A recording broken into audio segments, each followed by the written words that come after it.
intermittent fasting and मैं intermittent कर रहा हूँ. I've been intermittent fasting, 18 hours no food. I got called intermittent fasting. Intermittent fasting, This new name, intermittent eating.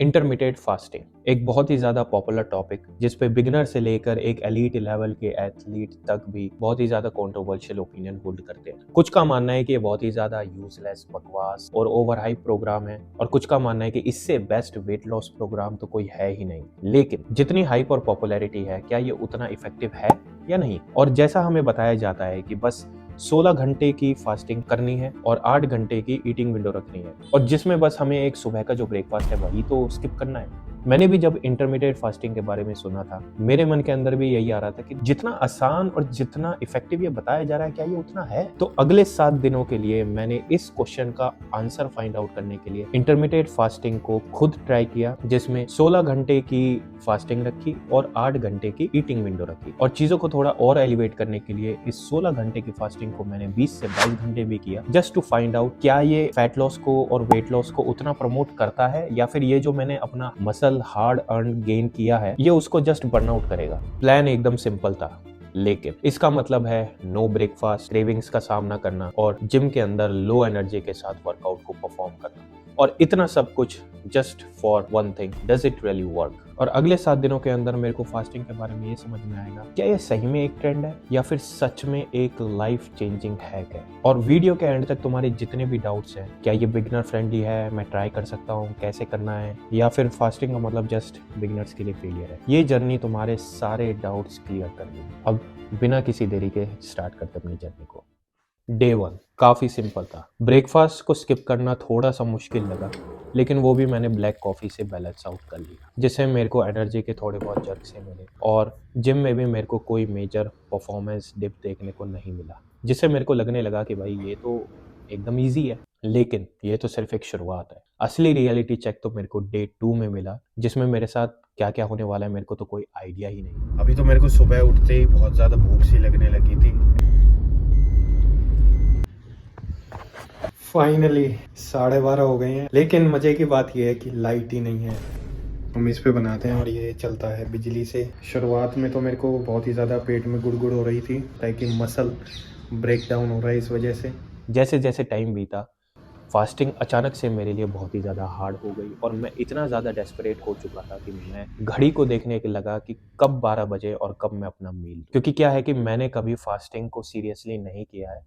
बचपन में कभी mummy ने करा दी फास्टिंग वगैरह तो वो कर ली, और उसमें भी चीटिंग कर ली, लेकिन इसमें चीटिंग करना मतलब अपने आप से चीटिंग करना, दैट इज़ नॉट अलाउड। जब ईटिंग विंडो खत्म होकर फास्टिंग दोबारा स्टार्ट करनी होती थी, तो टाइम ऐसा लगता था कि एकदम ठहर गया हो, कि आगे बढ़ ही नहीं रहा, जिसमें मेरे को क्रेविंग डे 2 में ही इतनी ज़्यादा लगने लगी कि मैं हर टाइम खाने के बारे में ही सोचने लगा। और खाना भी ऐसे नहीं कि चीट मील करनी है, बर्गर खाना है, पिज़्ज़ा खाना है। मेरे को नॉर्मल क्लीन फूड की क्रेविंग्स इतनी ज़्यादा हो चुकी थी कि मैं यही सोचता रहता था कि मेरे को ओट मील खाने को मिल जाए, मेरे को थोड़ा पनीर खाने को मिल जाए, अपना प्रोटीन पीने को मिल जाए। मैं हर टाइम यही सोचता था। डे 2 तक मेरे को ये चीज़ तो समझ में आ गई थी कि फास्टिंग पूरा मेंटल गेम है, और जैसे मेरे को क्रेविंग्स हो रही थी, मुझे लगने लगा था कि मेरी विल पावर मेरे को फेल कर देगी। और डे 3 ने इसको और ज़्यादा टेस्ट किया, क्योंकि डे 3 में मैं थोड़ा ज़्यादा बिजी हो गया था, तो मेरे को पता ही नहीं लगा कि कब 16 घंटे की जगह 18 घंटे बीत चुके हैं, जिस दौरान मेरे को ये फील हुआ कि मेरा मसल लॉस हो रहा है, और पेट में मेरे बहुत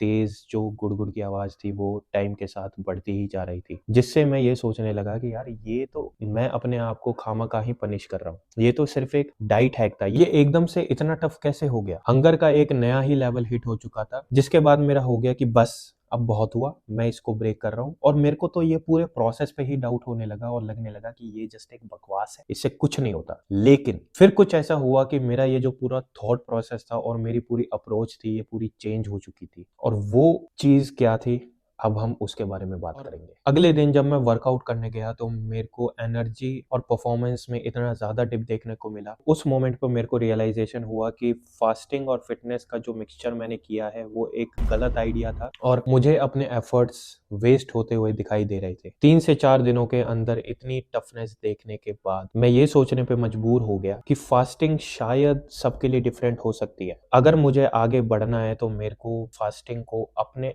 रूटीन के अकॉर्डिंग मॉडिफाई करना होगा। तो अगले ही मोमेंट में मैं थोड़े थोड़े लिटिल ट्विक्स करने में जुट चुका था। उसमें मैंने क्या किया था मैं तुम्हें बताता हूँ। सबसे पहले तो मैंने हाइड्रेशन को बहुत ही ज्यादा इंपॉर्टेंस दी। एटलीस्ट मैं 4 से 5 लीटर वाटर इनटेक दिन का कंप्लीट करूँ इस सर्दी में भी। और बहुत ही एक्सट्रीम केसेस पे मेरे को अगर क्रेविंग्स लग रही है तो उसमें मैंने ब्लैक कॉफी को इंट्रोड्यूस किया, जिससे वो क्रेविंग मेरी वहीं सप्रेस हो जाए। जो मेरे को फील हो कि मैं फास्टिंग को ब्रेक कर दूं अननेसेसरली, वो फेज मेरा ना आए। दूसरी चीज, मैंने अपनी मील्स को ऐसे डिजाइन करके स्ट्रेटेजाइज किया कि मैं अपनी मील ईटिंग विंडो में जितनी लूंगा वो बहुत ही छोटी छोटी मील्स लूंगा और कम कम टाइम के गैप में लूंगा। और प्लस जो मील्स होंगी वो high in protein and fats और कार्ब्स में कम होंगी, जिससे मेरा जो कैलोरी इनटेक है वो कंट्रोल में रहे। एंड तुम भी अगर ये सोच रहे हो ईटिंग विंडो में हम कुछ भी खा लेंगे, भाई कैलोरी इनटेक ही सबसे बड़ा फैक्टर है। अगर कैलोरी इनटेक बढ़ेगा तो भाई फास्टिंग करने से कुछ भी बेनिफिट नहीं होने वाला है। ऑलरेडी कैलोरी डेफिसिट में हो, थोड़ा एलिवेशन चाह रहे हो कि